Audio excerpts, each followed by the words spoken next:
Photo, Mark J. Rebeelers, USA Today Sports. It was a busy Friday for John Gruden and the Oakland Raiders. With rookie camp beginning, the Raiders also signed a new linebacker in former Kansas City Chiefs veteran Derrick Johnson. To go along with that, they also decided to part ways with two players, one of which was a bit of an eye-opening move.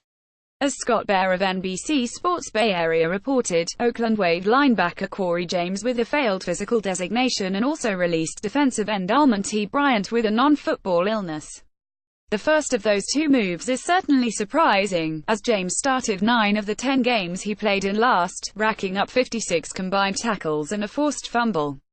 His was cut short due to a knee injury, and he apparently failed a physical, which led to the decision to waive him. It's unknown what role James would have played in 2018, but the third-year pro out of Colorado State flashed plenty of potential and upside during his first 2 NFLs.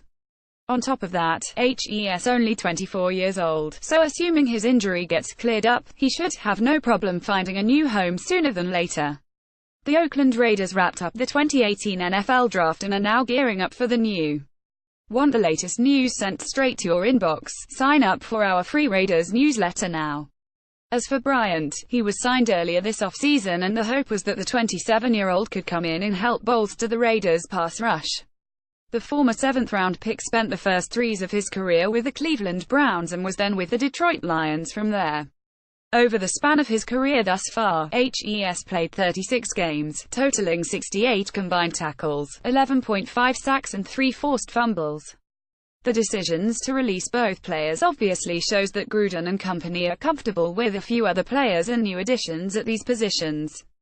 Specifically, the Raiders signing Johnson and drafting former LSU pass rusher Armonty likely played a role to some extent here. As the days roll on, it seems that the youth movement for the Raiders continues to be a thing of the past.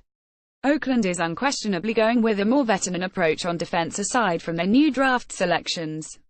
It's going to be interesting to see how the defensive depth chart winds up looking when all is said and done, but training camp should have plenty of intense competitions.